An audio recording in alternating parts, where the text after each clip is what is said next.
openings lead to some type of a inner Earth area.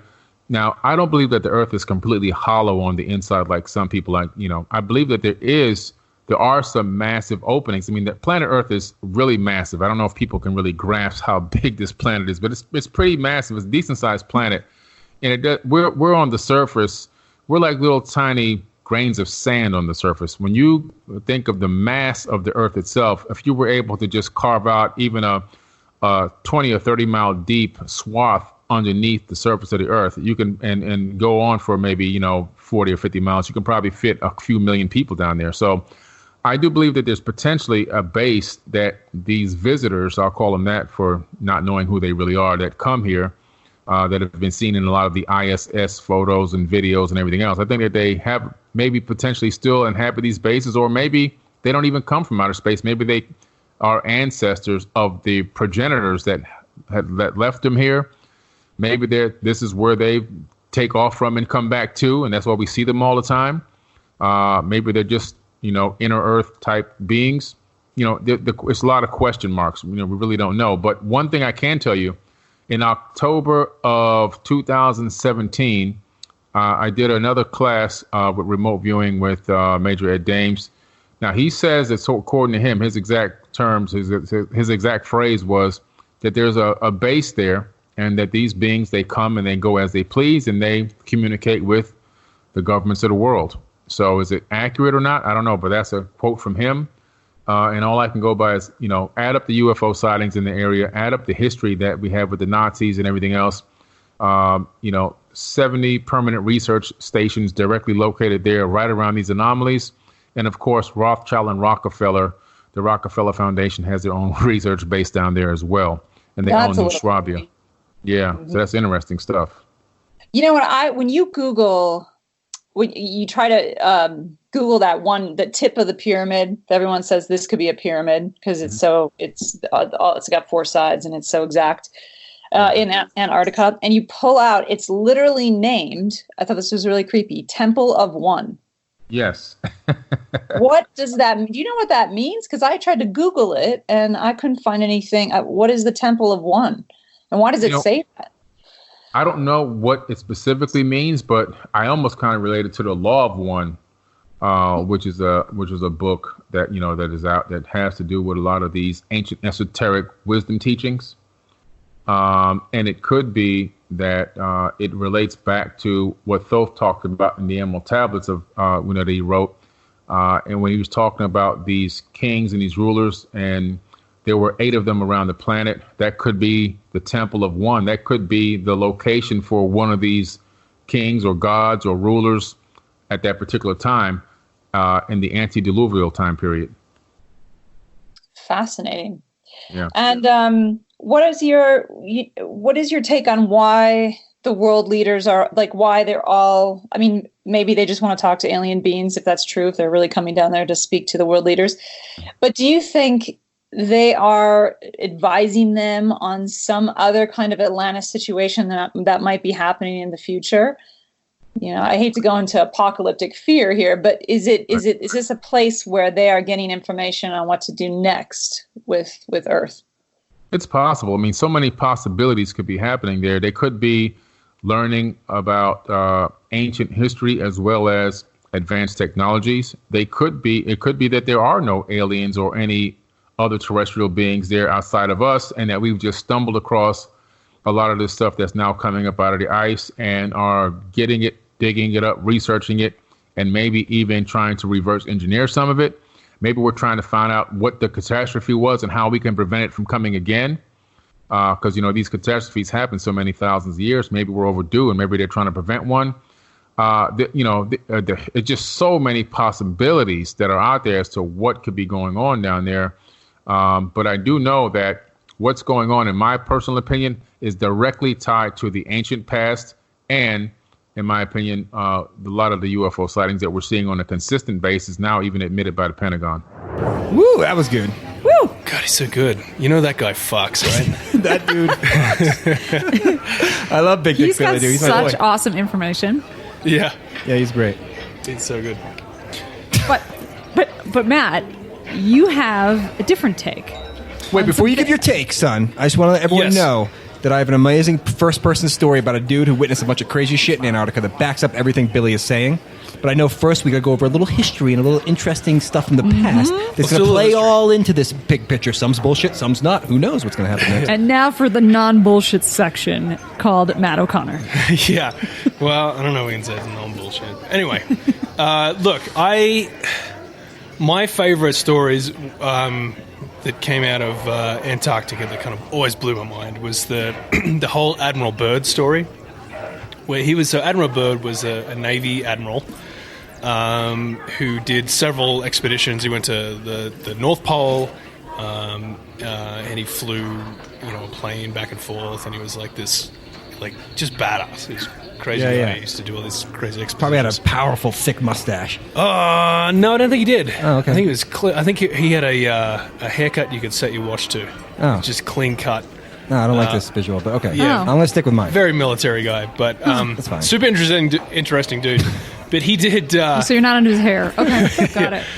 Back in 46, he did this Operation High Jump, it was called, where he led this expedition into Antarctica. And it was basically all about these Navy operations, and they were just exploring the place and trying to map out the geography of the area, and also test the weather capabilities of their gear. This was the official story. Looking for the Nazis. So this is real. Yeah, right. This is a conspiracy. He really went down. It is the real deal, yeah. So he went over there and found a bunch of amazing stuff, and he was saying this is the next frontier, and we got to build a base there. And he believed that there was a danger of the Americans not sort of taking control of the land, but there was a lot of scientific study to be done there. There was a lot of natural resources that could be mined there. And at the moment, I think there's a huge treaty there. Is it a neutral zone, or there's different areas that are owned by different? There's different research run by different. Yeah, there's research stations, but there's United no States, China, Russia. there's no drilling allowed there. I don't know. They have all these rules in place right now, so it's it's not owned by anyone in particular, and it's just kind of there's a neutral zone where there's basically scientific study going on. Anyway, so I was trying to find.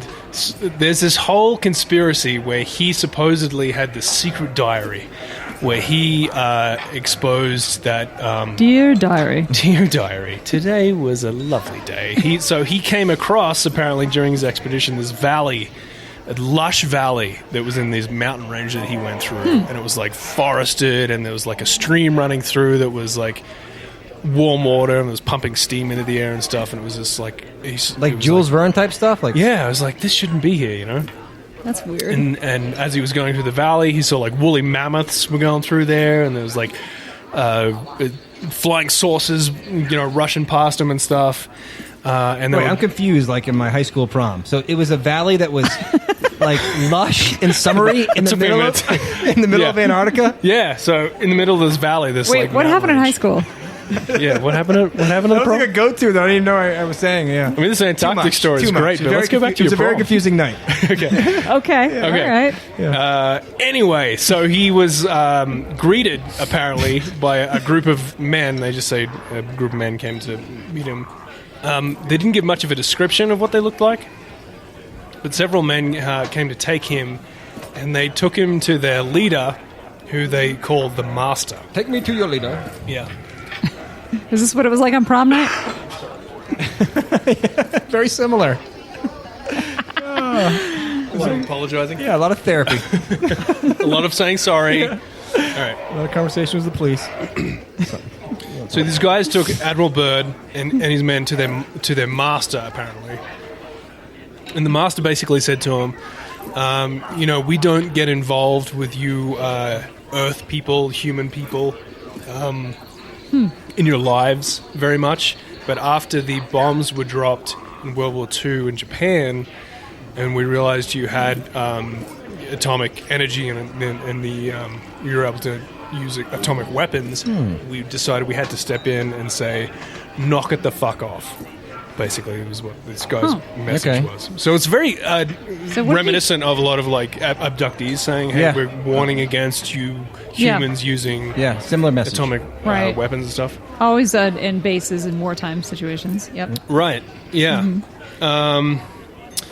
But basically, I tried to like find where all this like amazing stories all like came from, because it's not on Wikipedia. That's for damn sure.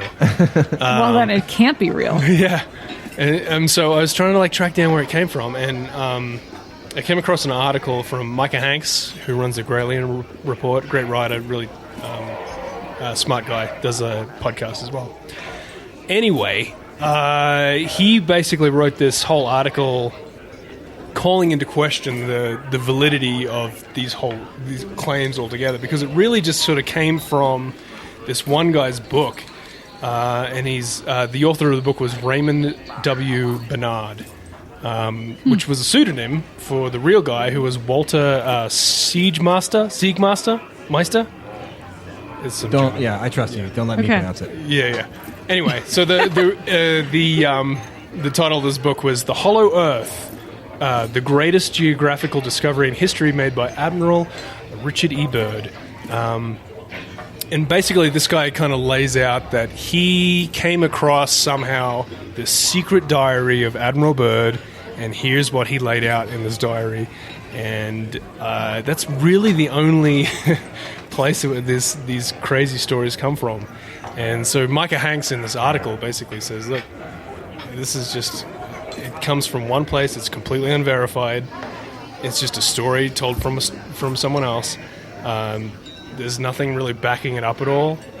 Admiral Byrd never said anything remotely like this in any sort of interview ever. And he was interviewed a bunch of times. You can find heaps of footage on the But what about the diary? Did anybody find the diary? No, there was no... This guy just wrote about it in a book. No one... So he might not even had a diary. No. Or if he did, it was like about like... It sounds like he just kind of... Some chick he broke up with like in his 20s. Yeah, right. Yeah. This is a lot of projection, Josh. Yeah. Are you okay, man?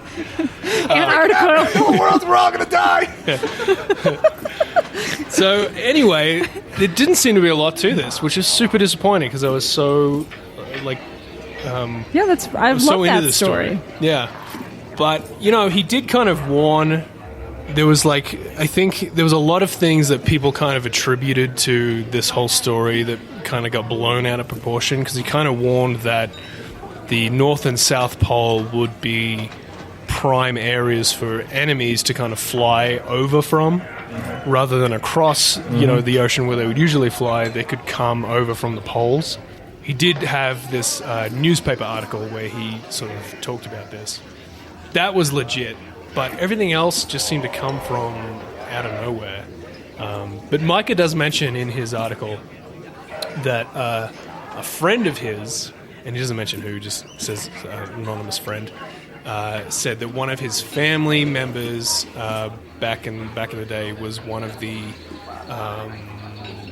people who were on the expedition with Admiral Byrd, and that they had come across this group of people with blue skin, and there was flying saucers and stuff, and it was just like another anecdote that was just kind of out of nowhere. Yeah. So as much as I'd love to pass those off as truth. That's like half my game. And like this stuff, it's on Ancient Aliens, and people mention like, oh, Admiral Byrd saw this, but it's never...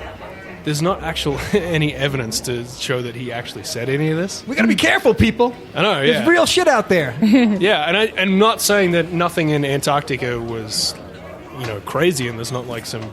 But this is like the only legit guy that had gone down there, and they're probably just thinking he had to see something. Right. Because it was right after the atomic bomb was dropped.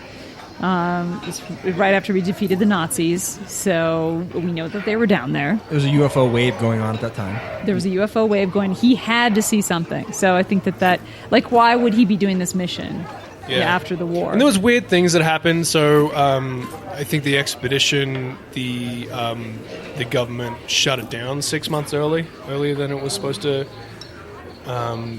finish up. So a lot of people saying like, oh, that was because he found all this stuff, and the government, when he went back to brief the president on what he saw, they were like, oh, fuck it, shut it down. And so there was like weird stuff where they did shut it down early, but I think there was